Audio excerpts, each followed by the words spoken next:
you mature as a football team, that's just part of it. Maybe early in the career of our staff here, too much was put into playing on the road.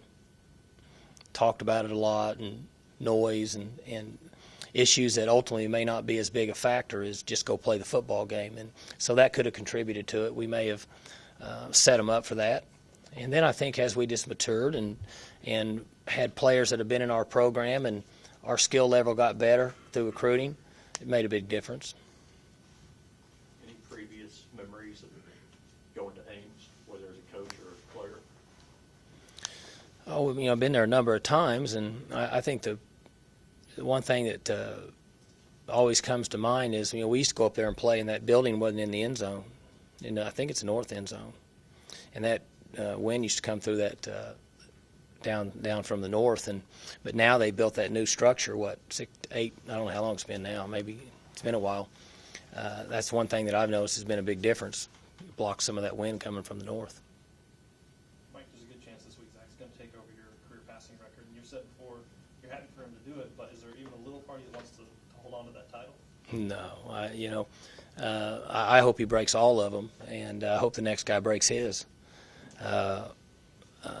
Those things are, I think those things can be really important to you when you're young in your life, and then you realize as you get older those things are not that important. It's the mark that you leave as a competitor and a person and what you've put into the program, not necessarily what something says on paper with pass attempts or completions or yards, not to take away from what he's done, because he's been tremendous for us, and I'm glad that he's got all the records. But he also has been very good, as I mentioned, with Sexton. He falls in that same category. I think he'll play past this level, but when he's finished, he'll do very well out there in the world. I think that leaves a bigger mark on this program than statistics. That's what we're trying to do with these guys. We want them to get better and better and be good people and contribute to society. As far as going to Ames, Mike, Mm-hmm. last 2 times you went up there and you had to leave Tatum Bell at home, had a rough day, and then, of course, last time your first year's coach, you really need to go make some better memories up there, don't you? Yeah, I think that was Coach Miles that left Tatum at home. I think at that time I was for taking Tatum, but we need to go play well. There's always something that we have to talk about to kind of juice the game up a little bit. But ultimately, it comes down to preparation and going and playing. And Iowa State's an improved football team, and the coaches are doing a good job, and so it'll be a challenge for us. And as a coach and a player, you should look forward to competition and the preparation prior to the game, and then let the players go have some fun. It won't matter Saturday, but your last game as a player up there, you took a pretty good running back with you. Barry went off. Yeah, he I think that was 80. Was that? I don't remember what year it was. It's been so long, but yeah, Barry did good. He did good no matter where he played. He didn't even get good in Tokyo.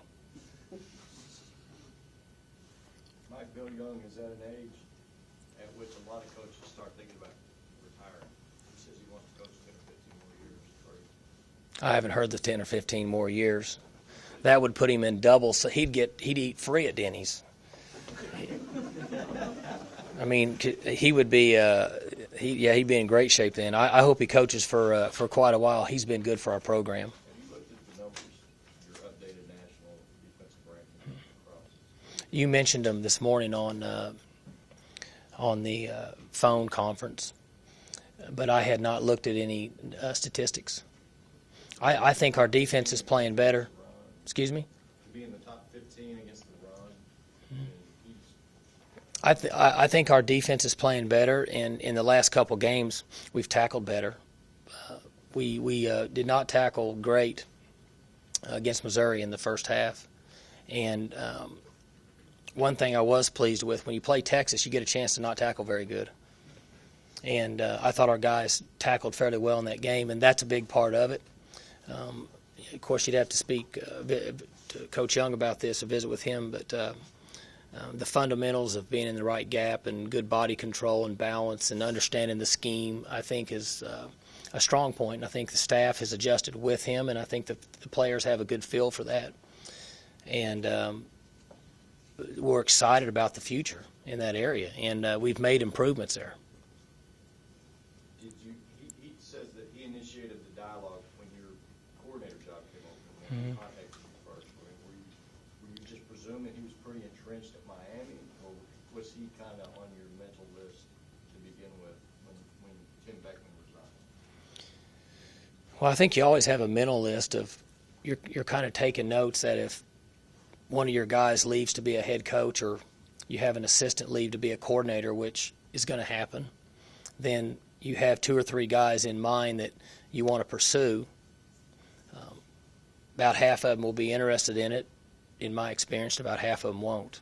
So that list gets down to 1 or 2 real quick. Was he on it? Yes. Yeah, we were familiar with Coach Young, and we had watched what he has done, and obviously being an Oklahoma State alum was intriguing to us. It is to me. I think it's important if there's Oklahoma State people that can contribute to our program, that they should have the first opportunity to come back. If they don't fit, then so be it. But otherwise, they have a feel for Stillwater and they love the place. Well, that's part of it. So he was on our short list. And apparently he fits the profile too, and that he's pretty good. Apparently he's a pretty good recruit. You know, he does a good job in recruiting. Recruiting is one, being upfront and honest, and the coaches and the families have a genuine feel from you that you're legitimately going to do the right thing for their son. And if you spend much time with him and talk to him, you're going to get a comforting feeling from him that if I send my son to play at Oklahoma State and he's coached by Coach Young, whether on defense or the defensive line, that he's probably going to have a good experience. And because of that, he's done well recruiting, and he's knows his way around Oklahoma and Kansas and the junior college. He's been doing it a number of years. So you see now how fast the years go. They just become a blur in your profession. Yeah, they become a blur. You always say you won't be coaching at 60 or whatever. What makes you so sure about that? I mean, maybe Oh, I'm not sure. I'm not sure I won't be coaching at 60. I don't know what I'll do, but it's pretty amazing when a guy's, what is he, 62, 63, something like that, to say you're going to coach 10 or 15 more years. That's a lot of ball. It's a lot of ball, yeah. But he's here at 5:45 in the morning. I saw him walk out the door last night at 10:52, so he's still rolling pretty good. I don't know that I'll be able to do that when I'm 63. Let's see it.